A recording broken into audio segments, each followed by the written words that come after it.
I didn't actually choose to live in Kentish Town. Kentish Town chose me in the sense that I wanted to live in this area, somewhere around North London, northwest London, and my wife actually knew this street that I live in, and we heard about this house coming up for auction from some friends who lived next door.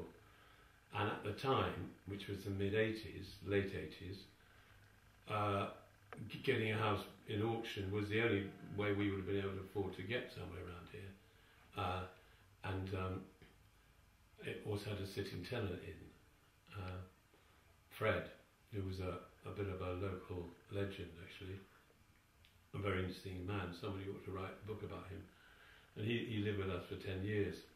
The street party was an initiative of my son's actually, and he wanted to start something that brought people together. He was very links in the community were always very important to him, and he felt we all ought to know each other and that people behave better if they know each other and they're answerable to each other.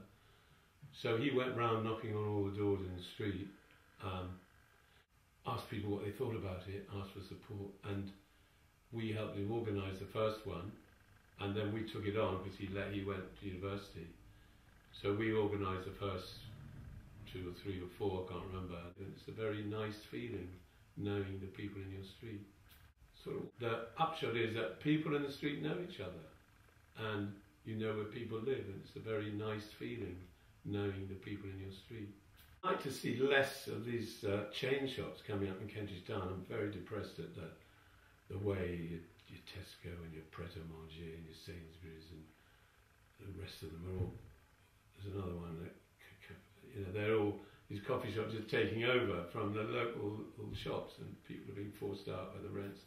And that's kind of depressing because it's there used to be, it still is, but not so much. There used to be really rich sort of variety of independent traders there, and it's been difficult for them to make a living. And I don't want to see Kentish Town High Road has become like another main street anywhere in England. Specific area, we could have more buses. Heath is a real joy. You can sort of almost pretend you're in the country when you're in the Heath, and when it's not too busy, you can sort of get lost there. There are an awful lot of characters you see around here. I like living here for that reason. There's a cosmopolitan mix of people, a real rich sort of seam of different kinds of people who live here. Various characters that you see in the street. Fred, who used to live here, used to be one of them.